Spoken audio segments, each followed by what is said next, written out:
اور 6 دن کی لڑائی کے بعد یہ بغاوت ختم کر دی گئی۔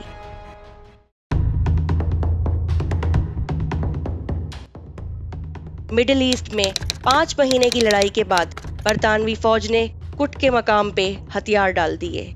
جنرل ٹانزینڈ 9000 برٹش اور انڈین فوجیوں کو قیدی بنانے کا سبب بنا اور ان میں سے آدھے بھوک پیاس اور بیماریوں سے مارے گئے۔ برطانیہ عثمانی سلطنت کے خلاف لڑائی میں عربیوں کی مدد چاہتا ہے، کیونکہ برطانیہ کو ہر طرف سے منہ کی کھانی پڑ رہی ہے، تو اس نے عربی حکمرانوں کو ایک آزاد عرب ملک دلوانے کا وعدہ کیا ہے، اور ساتھ ہی برطانیہ اور فرانس نے خفیہ طور پہ سائکس پیکو ایگریمنٹ سائن کر دیا ہے، جس کے تحت مڈل ایسٹ کو جنگ کے بعد برٹش اور فرینچ کنٹرول زون میں بانٹ دیا جائے گا۔ اس ڈیل کے مطابق مکہ کے شریف حسین بن علی کو نہیں بتایا گیا، اس نے عربیوں کو عثمانی ترک حکومت کے خلاف بغاوت پہ اکسا دیا۔ بیٹل آف مکہ میں اس کی فوج نے ہولی سٹی مکہ پر قبضہ کر لیا۔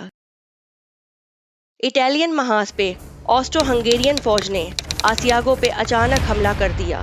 اٹلی کے کمزور دفاع نے انہیں جگہ دے دی اور آسٹرو ہنگیرین فوج ناردرن اٹلی میں گھسنے کے لیے تیار ہو گئی۔ اسی مہینے نارتھ سی میں جرمنی کے ہائی سی بیڑے اور برطانیہ کے گرینڈ بحری بیڑے کے درمیان جٹلینڈ کی جنگ شروع ہو گئی۔ اس سب سے بڑی بحری جنگ میں برطانیہ کو سب سے زیادہ نقصان ہوا، لیکن پھر بھی اس نے فتح کا اعلان کر دیا، کیونکہ جرمن بیڑا وہاں سے چلا گیا اور پوری جنگ کے دوران دوبارہ اپنی بیس سے نہیں نکلا۔ 1916 کے موسم گرما میں الائز نے سینٹرل پاورز کے خلاف ایک ساتھ مشرقی اور مغربی محاذ کے ذریعے بہت بڑے حملوں کا منصوبہ بنایا۔ ورڈا میں فرانسیسیوں پر اور آسیاگو میں اٹالینز پر سینٹرل پاور نے جو دباؤ ڈالا ہوا ہے، اس کو کم کروانا اب الائز کی ضرورت بن چکا ہے۔ پہلا حملہ رشیا کی طرف سے ہوا۔ مشرقی محاذ سے جنرل الیگزی بروسیلوو نے منہ توڑ جواب دیا۔ اس کی فوج نے دشمن کا محاذ توڑ دیا اور کہیں پر 60 میل تک گھستی چلی گئیں اور 2 لاکھ کے قریب قیدی بنا لیے۔ رشیا کا یہ قابل تحسین اور مہنگا حملہ اپنے مقصد میں کامیاب ہوا، کیونکہ سینٹرل پاورز کو اور محاذوں سے اپنی فوج کو ہٹا کر اس محاذ پہ اکٹھا کرنا پڑا۔ سمندر میں برطانوی کروزر HMS ہیمپشائر جو رشیا آ رہا تھا، ایک بحری بارودی سرنگ سے ٹکرا کر اورکنی کے مقام پہ ڈوب گیا۔ مرنے والے 650 لوگوں میں برطانیہ کا secretary of state of war lord Kitchener بھی تھا۔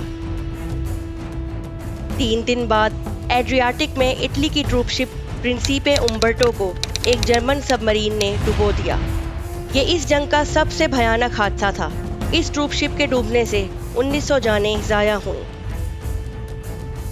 مغربی محاذ پر برطانیہ اور فرانس نے اپنا موسم گرما کا سب سے بڑا حملہ کیا، جسے بیٹل آف سوم کہا جاتا ہے۔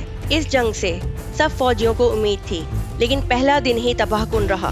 ایک لمبی توپ بازی کے باوجود جرمنی کے دفاع کو نہ توڑا جا سکا اور برطانیہ کے پیادوں کے جتھے کم ہونے لگے۔ جیسے جیسے وہ مقبوضہ علاقے کی طرف بڑھتے جاتے، وہیں مار دیے جاتے۔ صرف چند گھنٹوں میں برطانیہ کے 57,000 فوجی مارے گئے، جو ان کی فوج کا 1/3 حصہ تھے۔ برطانیہ کے لیے یہ سب سے بھیانک دن تھا، لیکن اور حملوں کا حکم دیا گیا اور جنگ اگلے 5 مہینے جاری رہی۔ رشیا کے حملے کے بعد رومانیہ کو ہمت ملی اور وہ بھی الائز میں شامل ہو گیا، لیکن ٹرانسلوینیا میں داخل ہونے کے باوجود رومانیہ کو جرمن، بلگیرین اور آسٹرو ہنگیرین فوج کے جوابی حملے کا سامنا کرنا پڑا۔ سیلونیکا کی الائڈ فورس نے رومانیہ کی مدد کرنے کے لیے مونسٹیر کی طرف اپنا حملہ کیا۔ سربیا کی فوج کے سامنے ہونے کی وجہ سے ان کو فائدہ کم تھا، لیکن بلگیریا کی فوج نے انہیں مکمل طور پہ داخل ہونے سے روک دیا۔ مشرقی محاذ پہ جنرل وان فالکنہائن نے آخرکار ورڈا پہ حملے کو روک دیا۔ فرانس کی فوج نے اپنے کمانڈر جنرل نیویل سے کیے ہوئے وعدے ایلز نے پیسروں پا کو نبھایا، لیکن فتح کے لیے بہت بھاری قیمت چکانی پڑی۔ 3,60,000 فوجی مارے گئے۔ جرمنی کے بھی تقریباً اتنے ہی فوجی مارے گئے۔ ورڈا انسانی تاریخ کی سب سے خطرناک جنگ بن گیا۔ فالکنہائن کو ورڈا کی شکست کے بعد وہاں سے ہٹا دیا گیا اور مشرقی محاذ پہ جرمنی کے ہیروز وان ہنڈنبرگ اور لوڈنڈورف کو کمانڈ دے دی گئی۔ اسی دوران سوم کی لڑائی جاری رہی۔